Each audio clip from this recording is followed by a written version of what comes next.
ఉన్నటువంటి ఈ పంచేంద్రియములు అనేక విధమైనటువంటి యొక్క చిక్కులకు గురి చేస్తుంటాయి. Five sense organs of the man put man to number of ఒక్కొక్క difficulties. శబ్దము ఒక్కొక్క జీవిని మాత్రమే బాధిస్తూ వచ్చినాయి.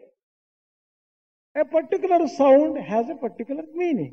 కురంగ తురంగ మాతంగ విహంగ మీన మృగములవలే అన్నారు. కురంగ తురంగ మాతంగ విహంగ మీన భృంగములు ఈ ఐదే ఒక్కొక్క దీనికి శబ్ద స్పర్శ రూప రసగంధాదులకు వశమైపోతూ వచ్చాయి.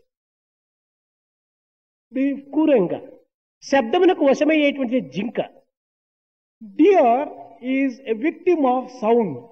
స్పర్శకు వశమైపోయి తాను బానిసగా అయిపోయేటువంటిది ఏనుగు.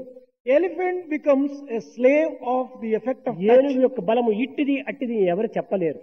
Such extraordinary strength, అంత బలమైనటువంటి ఏనుగు కూడాను స్పర్శ చేత బంధింపబడిపోతుండాలి. such a strong elephant becomes a victim of the attraction of the touch. మిడత అగ్ని స్వరూపాన్ని చూచి తన ప్రాణములను కూడాను వీడడానికి సిద్ధమైపోయి అగ్నిలో వచ్చి పడిపోతుంది. The butterfly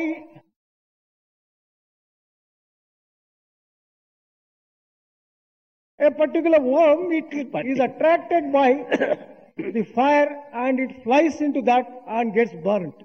చేప మాంసపు యొక్క రసాన్ని గ్రోలుతూ తన ప్రాణాపాయమును కూడాను లెక్క చేయక అందులో మునిగిపోతుంది. Fish is tempted by the piece of mutton and it loses its life. తుమ్మెద పుష్పములోని మకరందాన్ని ఆశించి తన ప్రాణాన్ని వదులుతుంది. Bee is swayed by the attraction of the nectar, goes ఈ into the విధముగా flower. శబ్ద స్పర్శ రూప రస గంధమునకు ఒక్కొక్క ప్రాణి మాత్రమే దీనికి వశమైపోతుండాలి. There is a specific animal or a bird which is swayed by the attraction of the touch, the sound, the form and the smell and the కానీ taste. మానవునకు 5 విధములైన శక్తులు ఉండినప్పుడు వీడు ఎంత వశం కాకుండా ఉంటాడు. Then you can imagine the plight of man who is swayed by ఇతని all విషయం these 5. చెప్పనక్కర్లేదు. It is difficult to అన్నింటికీ describe. వశమైపోతున్నాడు మానవుడు.